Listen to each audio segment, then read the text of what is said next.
Good morning and good afternoon. Welcome to another episode of Before Coffee. It's Thursday, the day we don't theme at all. Themeless Thursday, that's what we should call it. We're just covering whatever news stories we find interesting today. And I've got a lot of heavy UK news today, as well as stuff about Halloween.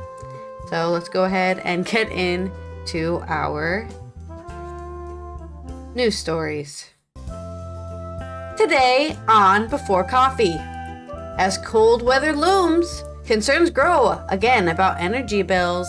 And Russian sources disappeared after Trump declassified evidence. Scotland launches Britain's first anti-HIV campaign in 40 years to combat stigma. And we close the book on the Natalie Holloway story as Jordan Vandersloot confesses. Culture review. How well do you know birthday boy Michael Myers? Those stories and more on today, which is October 19th, National Kentucky Day.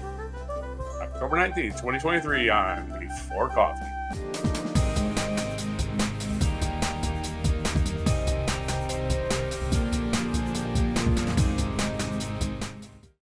Oh, right. That was a fast headlines and an even faster intro. It's always fast when the headline's fast. So let me restart the music here. Here we go. Got our background music going. Let's talk about cold weather. That's right. This is from Joshua Askew on Euronews. Around 40% of Brits are keeping their heating off as NGOs issue stark warnings of a coming crisis. Worries are growing about a possible new energy bill crisis as cold weather looms for Britain. Winter is coming, and for millions of households, high energy bills will be even a bigger problem than last year, says End Fuel Poverty Coalition. The campaign's group's warnings follows others that the UK's fuel crisis is growing by the week. Some 55% of Britons have already put their heating on this year, while 42% have not, as per a YouGov poll published this week. Let's be honest. The weather is so random. I don't know how it is in the UK, but here in the Netherlands, which is just across the channel, it's been warm some days, freezing other days, then warm again. So it's impossible to actually put on your heating because sometimes it'll just turn off because it's warm again.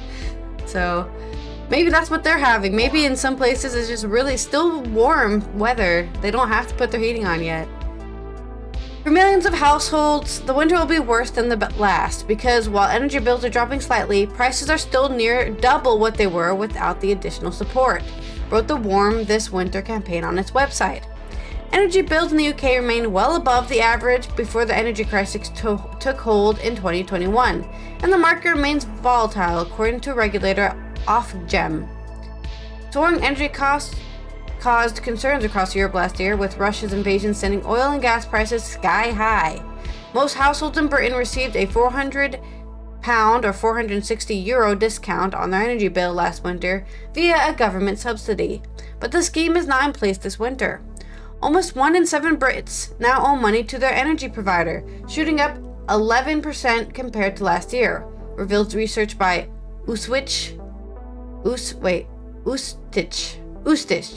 published this month. That was incredibly British spelling of that word. The more than half of the household are worried about how they will pay their bills when the cold begins to bite this winter, and 25% plan to not turn their heating on at all, it also found. Those who cannot put their heating on face dire consequences. Studies show that there's a significant relationship between fuel poverty and poor mental health, including higher rates of depression and anxiety. There are almost 5,000 excess winter deaths. Wait, did it say actual? Okay, so the significant relationship, right? Is there like a correlation? Does not mean causation argument here.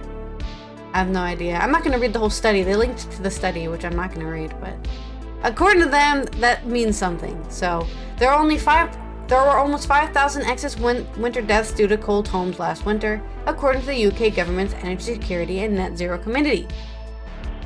Britain's broken energy systems continue to inflict misery on homes across the country, with energy bills at the same level as they were last winter, but with less support from the UK government, said Simon Francis, coordinator of the End Fuel Poverty Coalition in the statement sent to Euronews. In fact, the wider cost of living crisis has seen people's ability to pay huge bills diminish.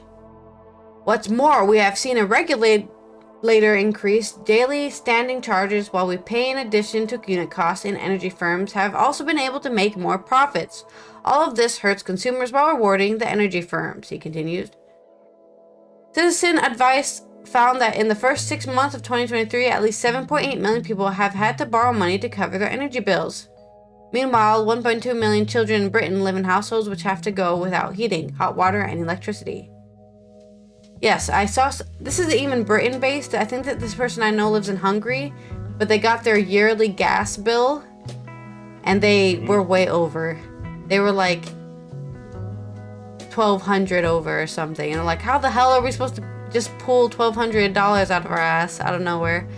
So then they had to raise a bunch of money on social media, and then they were able to pay it. But yeah, charity isn't just charity organizations, but you have to start making GoFundMes just to pay your hot water and electricity bill.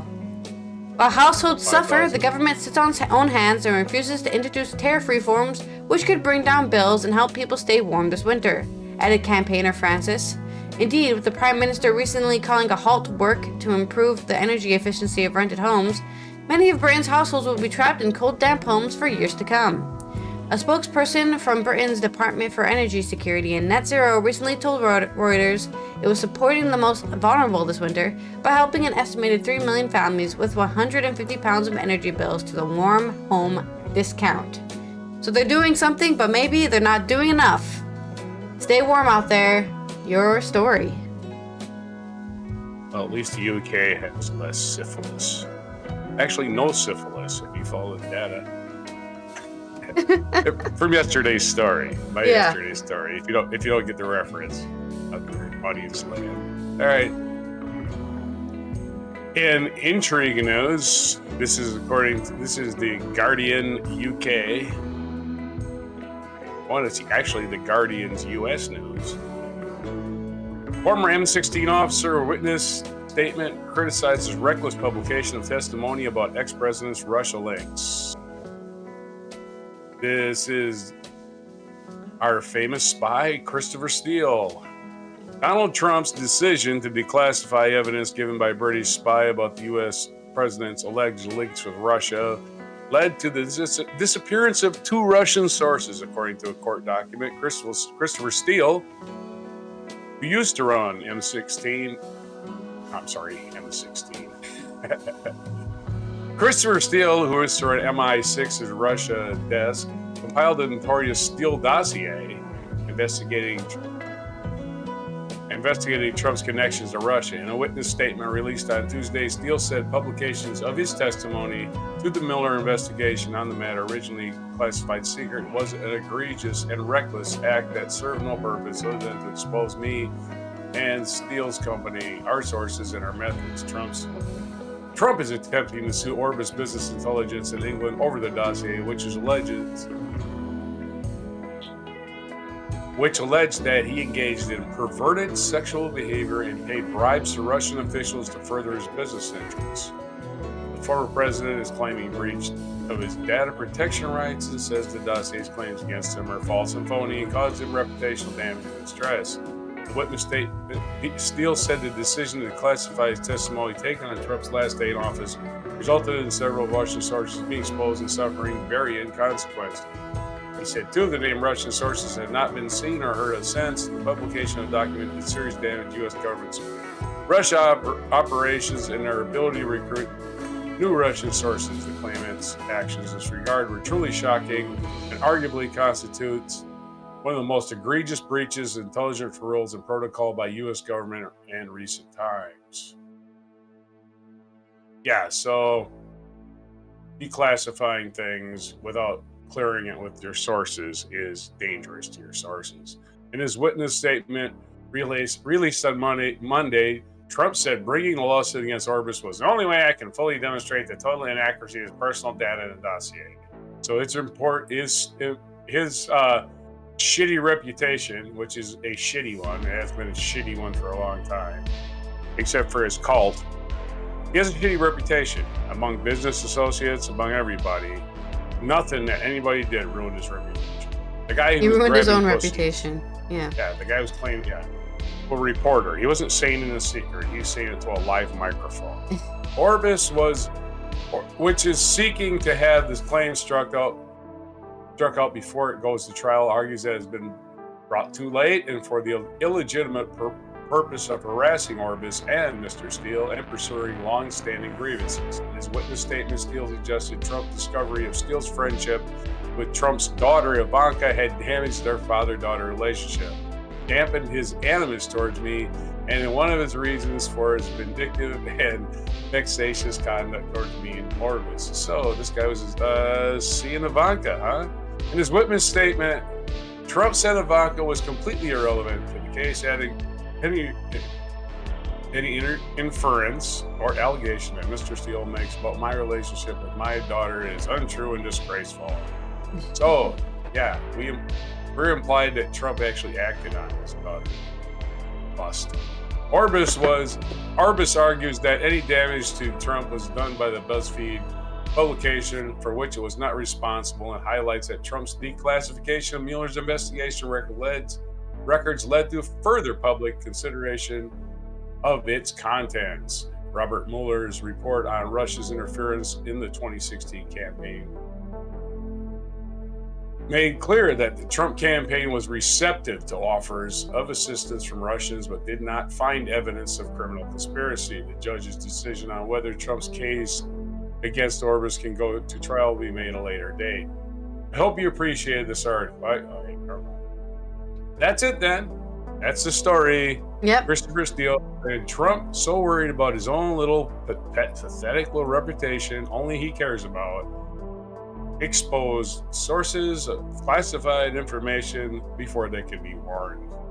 And they disappeared. Hopefully they're okay. Probably not. We'll see. They're probably just floating in somewhere, bobbing around in the sea.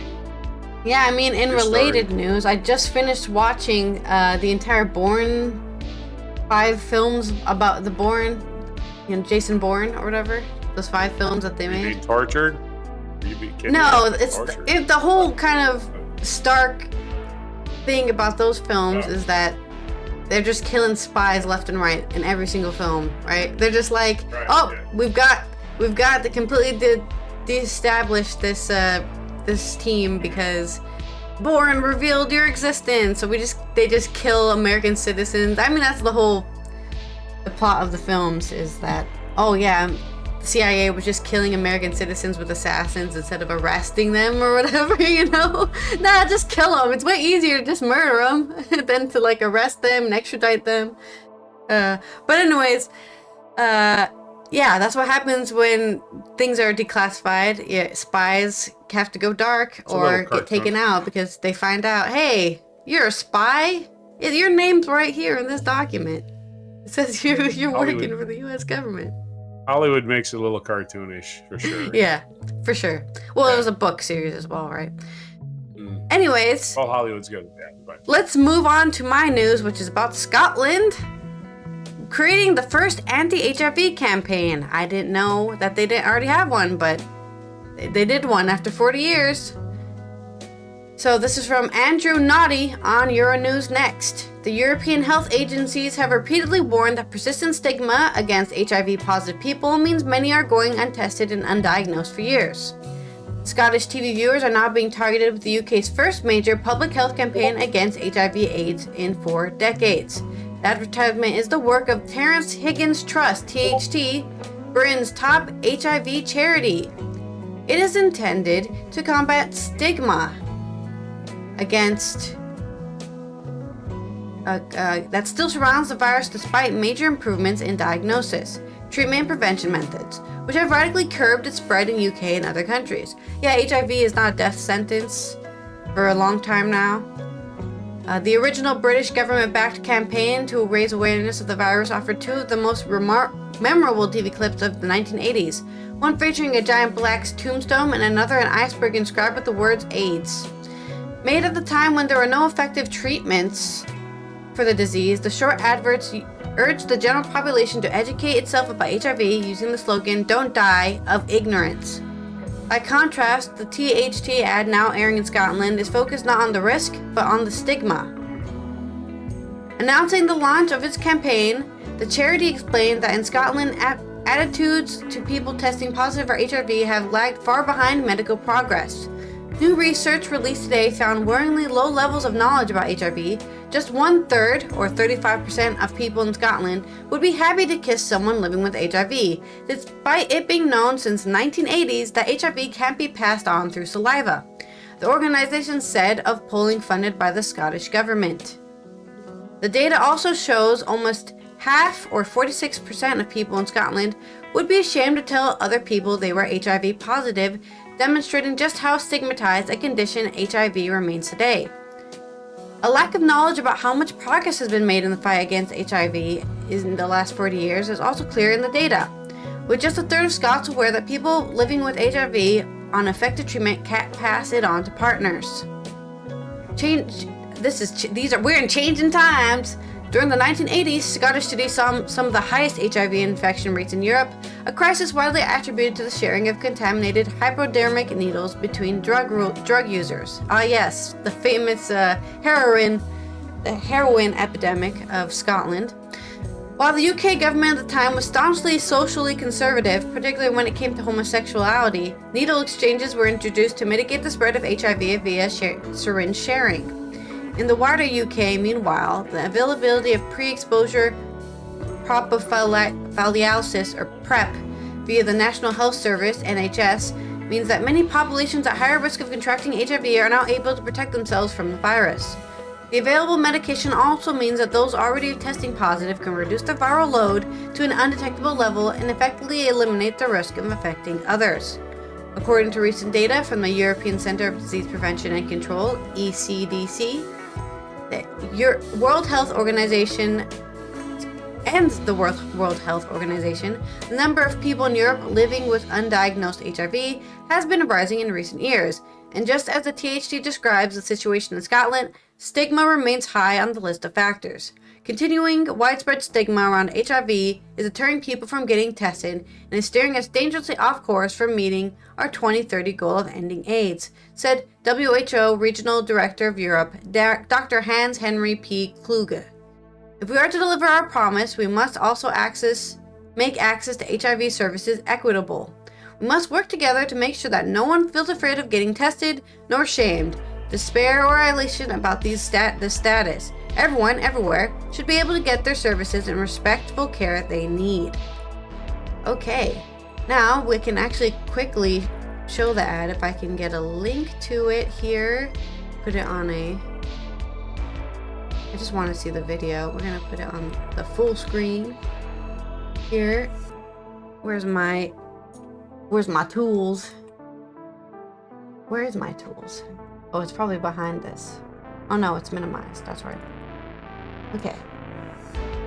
Well, Magic Johnson's had AIDS or HIV since 1991 or something? Yeah. He's still around? Yeah. No, it's not. It's not. You can't die from HIV these days. It's kind of like we've kind of cured it in a way. He just bought a football team. Yeah. All right. I'm gonna full screen it.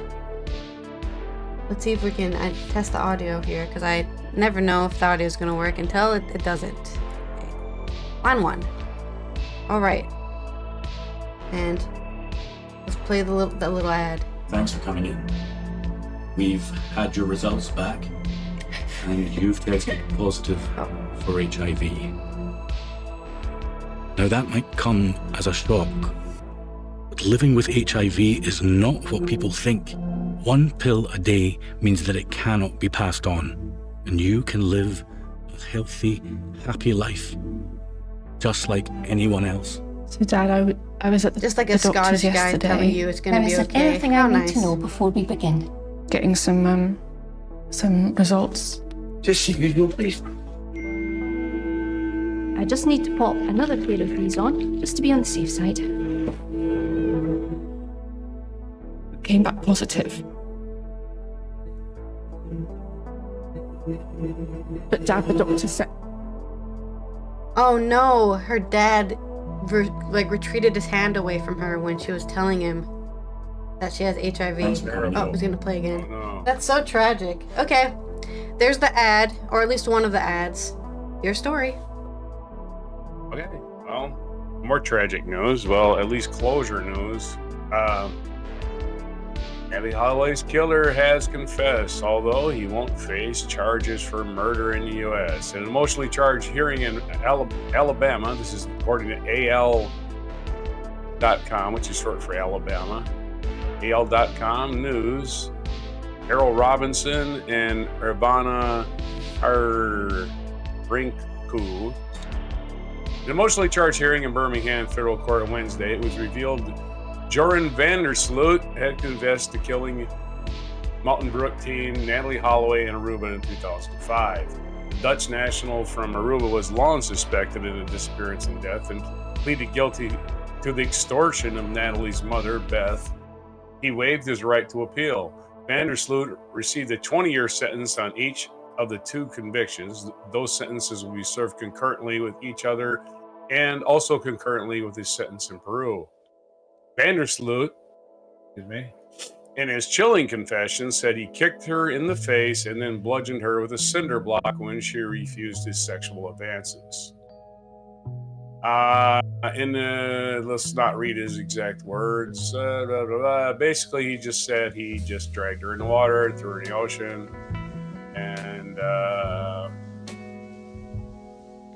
and he walked home. All right, well, you have finally admitted that, in fact, you murdered her, a tearful Beth Holloway said in court. You terminated her dreams, her potential, her possibilities when you bludgeoned her to death in 2005, Holloway said after he pleaded guilty.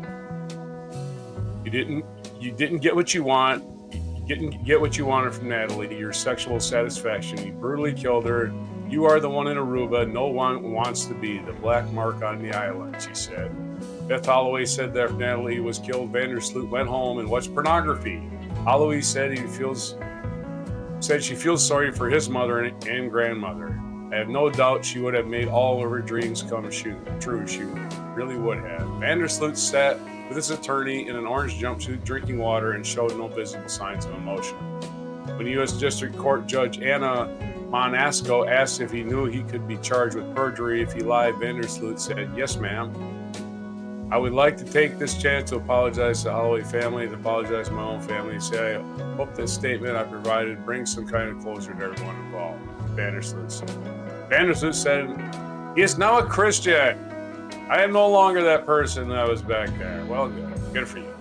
Manasco said he thought about rejecting the plea agreement so that if he was convicted, she could sentence him to a term consecutive and not concurrent with the one he's serving in Peru. Manasco chose not to do that to keep from losing his confession. Vandersloot is currently serving a 28-year prison sentence in Peru for the 2010 murder of Lima College student Stephanie Flores. Flores was killed 5 years to the day Natalie disappeared. His Peru sentence expired in 2043. Should Vandersloot be released from Peruvian prison early for any reason, he would then have to serve the remainder of the 20-year sentence in the U.S. It was stated in the court he will be promptly removed to the U.S. and taken back to Peru. I paid my daughter's killer's money. That's shocking. I don't think anyone can really wrap their mind around what that means, Beth Holloway told him. By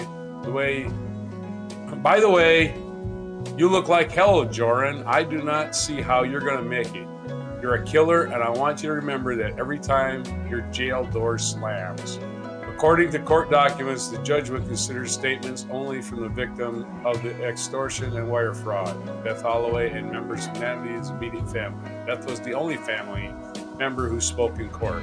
Vandersloot's plea states he exploited the fear of Holloway's mother that she would never find her daughter's body and know what happened to her unless she paid him $250,000. As part of the agreement, Vandersloot had to take a polygraph, which prosecutors said he passed.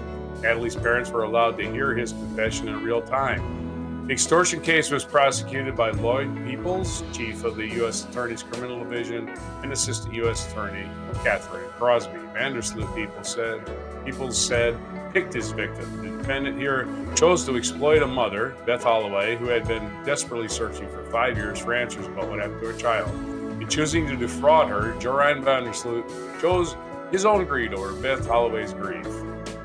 Manasco called Natalie's death a brutal murder and said the only evidence of it is his confession to killing her and the disposal and destruction of her remains.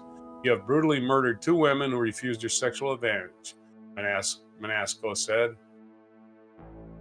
You knew the information you were selling was an absolute lie, Manasco said of the extortion of Beth Holloway. Manasco said the pain of Natalie's death is compounded by the fact that her family has not found and will not find her remains. Asked outside of the court if she hoped Aruba would now charge Vandersloot in Natalie's death, Holloway said, hopefully, maybe, they will look into that. I have what I need.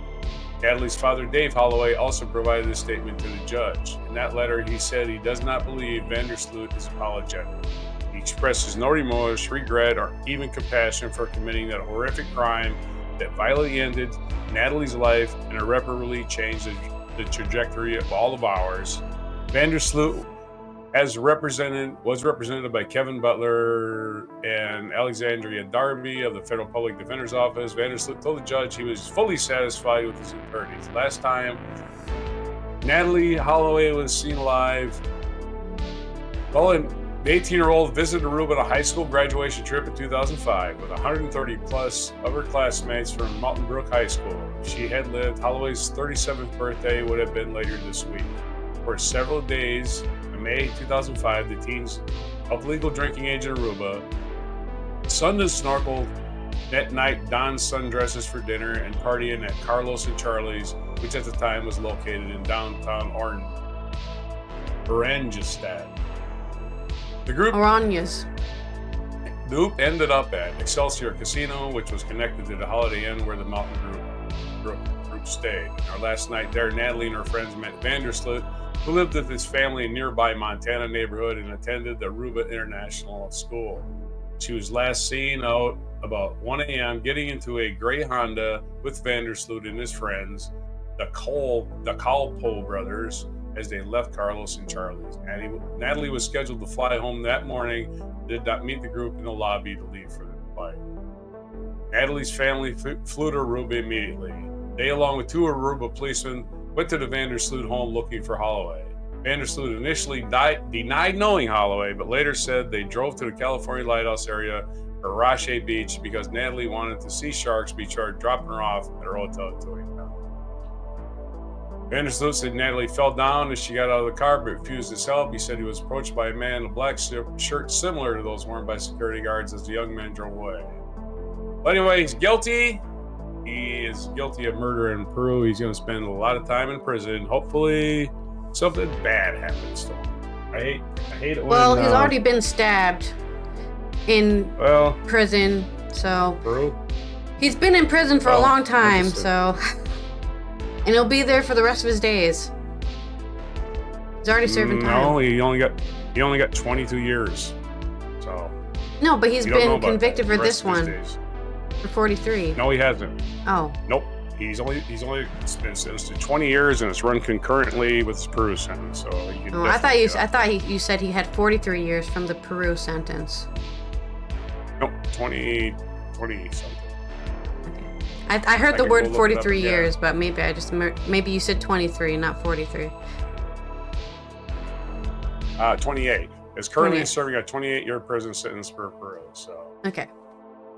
He's probably got 20 some years left on it. Your story. Okay. Speaking of murderers, there's a famous murderer known as Michael Myers from the Hollywood films. And David Morquand, our favorite cultural reporter here, is going to tell us what we know about him. Because let's talk about some fake people for a while. This person does not exist. This never happened. Okay. On this day in fiction, the Halloween franchise central character and the ultimate boogeyman, Michael Myers, is born. Halloween may be 12 days away, but today is when we celebrate the fictional birthday of the Halloween series' big lunk of a stabby stab, Michael Myers. If you're not a horror buff, you'll have heard of the infamous granddaddy of stalking maniacs. Myers is the main antagonist of the slasher film series Halloween, with the exception of Halloween 3 Season of the Witch, which is a standalone film, as the knowledgeable gorehounds will confirm, and one of the horror genre's most treasured killers. He first appeared in John Carpenter's Halloween 1978, which is thought by many to be the birthplace of the slasher genre. Granted, 1974's Black Christmas technically beat Halloween to the punch, sorry Slash, but Halloween is the one that popularized the subgenre and cemented the final girl movie trope. Since then, there have been 13 titles spanning from 1978's Halloween to 2022's Halloween's Ends. In the original Halloween, Michael first appears as a young boy who murders his older sister, Judith Myers. He is committed to a sanatorium and escapes 15 years later to stalk and kill the people of his fictional hometown of Haddonfield, Illinois. These include babysitter Laurie Strode, Jamie Lee Curtis, and Dr. Samuel Loomis, Donald Pleasance, who acts as the main protagonist trying to stop him. Then the timeline gets really muddled. More on that in a bit. In preparation for the 31st, here are 5 facts you didn't know about your favorite nightmare fuel. Oh, and incidentally, type Halloween in Google right now. It's delightful. Okay, so there's something happening on Google if you type Halloween in. Michael Myers is referred to as the Shape in the Halloween script. In the end credits of the first film, his psychiatrist, Dr. Loomis, calls him It and him during the runtime. His name came later, Michael Byers, with a middle name too, Audrey. He was named after the former studio head, as John Carpenter wanted to make a tribute to the studio head of Miracle Films, the man who disturbed his first assault on Precinct 13. The original script never described what Michael's mask looked like. All production designer Tom Lee Wallace had to go on was to find one that had neutral features. Wallace visited a costume store and purchased a 1975 Captain Kirk mask. He took out the sideburns, removed the hair, and then spray painted the entire thing white to make it more expressionless. Finished the whole thing off by whitening the eye holes. So, the ultimate boogeyman was originally James T. Kirk. Oh, wow. In the first film, Michael Myers was played by Nick Castle. However, after some cases where he was played by Tony Moran, specifically when the character is unmasked, Tommy Lee Wallace also played the character when Michael Myers is inside the closet.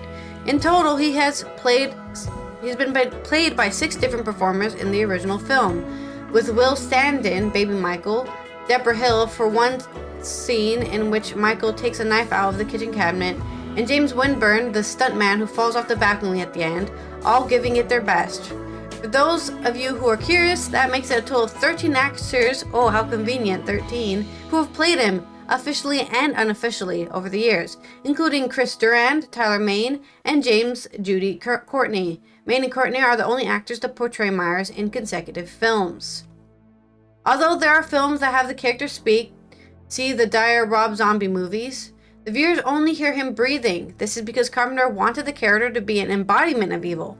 Additionally, his utter silence joins in seemingly lack of motive and makes him the perfect cipher for a metaphorical interpretation. The Halloween timeline is all over the shop. With 4 separate timelines, there's 6 Halloween films leading up to 1995. The 7th film then wiped out Halloween 4 to 6. Rob Zombie's Halloween started a new timeline entirely, and the NAF 2018-2022 Legacy sequel saw Jamie Lee Curtis reprise her role as Laurie Strode, who had already been killed off twice before. One continuity, the superior one, has Michael and Laurie's brother in another.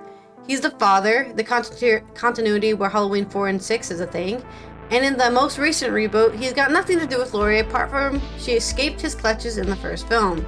You do well to just watch 1978's Halloween and excellent sequel Halloween 2, 1981, and cap it off with the criminally underrated Halloween H2O, or 20 years later. That forms a perfect trilogy for a Halloween movie marathon, and we won't hear another word about it. Well, not really. As has recently been announced, after a heated bidding war, Miramax has scored the television rights to Halloween franchise. Miramax Television has signed a wide-ranging deal to develop and co-produce a Halloween TV series, which is envisioned to potentially launch a cinematic universe spanning films and television. Why does it need one? I don't know. So this isn't the last timeline or actor who you'll be treated to. But in the meantime, happy birthday, Michael, and stay away, please. So there you go. The famous Michael Myers who just walks towards you, and you just because he just slowly approaches you, and you just stand there and scream for your life. That's the famous meme, at least, for Michael Myers. Hopefully you don't see him under your bed later. And your next story. All right. Well, I did the Google search. I don't know if you did it for Halloween. Yeah. Little ghosts come up on your screen. Ooh. Oh. All right. Spooky ghosts. This day in history. This day in history, some stuff happened. October 19th, 1789, John Jay, founding father of the United States, was sworn in as the first Chief Justice of the U.S. Supreme Court. John Jay. 1812, Napoleon began his disastrous retreat from Russia. 1864, Confederate soldiers based in Canada crossed the St. Albans, Vermont, and robbed 3 banks in order to agitate the Union during the American Civil War. In 1897, American industrialist George M. Pullman, inventor of the Pullman sleeping car used on railroads, died. In 1914, during the World War I, remember that one, the Battle of Ypres began in western Flanders. The Allies and Germans settled into the trench warfare that would characterize the remainder of the war in the Western Front. Let's all live in a trench. In 1987, the Dow Jones Industrial Average plummeted nearly 23%, the largest one-day percentage drop in stock market's history, known as Black Tuesday, I believe. 2003, Pope John Paul II, beatified. It's a tough word because it's got to break up the syllable between the E and the A. Beatified Mother Teresa, who had won the 1979 Nobel Prize for charity work. So nice. She was made a saint. So that happens. Beatification in the old Catholic Church. Our featured events today was the surrender of Lord Cornwallis. On this day in 1781, Britain's Lord Cornwallis surrendered at Yorktown, Virginia, handing a huge victory to American General George Washington, effectively ending the American Revolution, assuring America's independence. So Cornwallis gave up the ghost. And feature biography is Jonathan Swift, the Anglo-Irish author and clergyman, was born on this day in he was born on November 30th, 1667, and died. Died October 19th, 1745 at age 77. So he died on this day in 1745. Other birthdays: John Le Carre, British writer, 1931. Peter Tosh, Jamaican singer and songwriter, 1944. John Lithgow, American actor, 1945. Evander Holyfield, 1962, so he's my age too. And 1969, Trey Parker, American screenwriter, actor, and producer, and one of the co-inventors of South Park. National Day Calendar. We don't have a lot today. It's LGBT Center Awareness Day. No Q's, I guess. How weird. I guess they established this. I think they just used the shortest one. Yeah, okay. They ran out of letters. They couldn't find a Q in their Scrabble board or something. Get to know your customer day. It's National Kentucky Day, and it's National Seafood Bisque Day. That one I can get into. How you can find that here because there's an ocean. Yeah, we also have an ocean. Find me some seafood bisque. Yeah, I know, man. Go find it. Well, it's not your nation, but you can make it Seafood Bisque Day. Make it Seafood Bisque Day over there in the European Union. Delicious. The European Just universe. Like, smack your lips when you're done eating it. That's it. That's all the days. There's only Wow, 4. that's a short one. Okay. 19th ain't a popular day, I guess. Too bad. It's not a Friday or a Monday, so Well, that's when they usually. this They'll has pick a been nice Allison round here from the number on Netherlands. I Friday or guess I'm going to go out to the ocean, catch some seafood for my seafood bisque. And we'll see you tomorrow on Friday to tie off this week's weekly news. All right, get that scuba suit. Start spearfishing them sea urchin or whatever. By the way, I don't know if my video locked up, but yours did on my end. That's fine. I can hear you, but I can't see you. I It see a doesn't picture matter. of This is you. a different camera. All right, that's the news for today, October 19th, 2023. Comprehensive news of the world. I'm sorry, Planet Earth. That's our official motto. Comprehensive news of planet Earth on Before Coffee.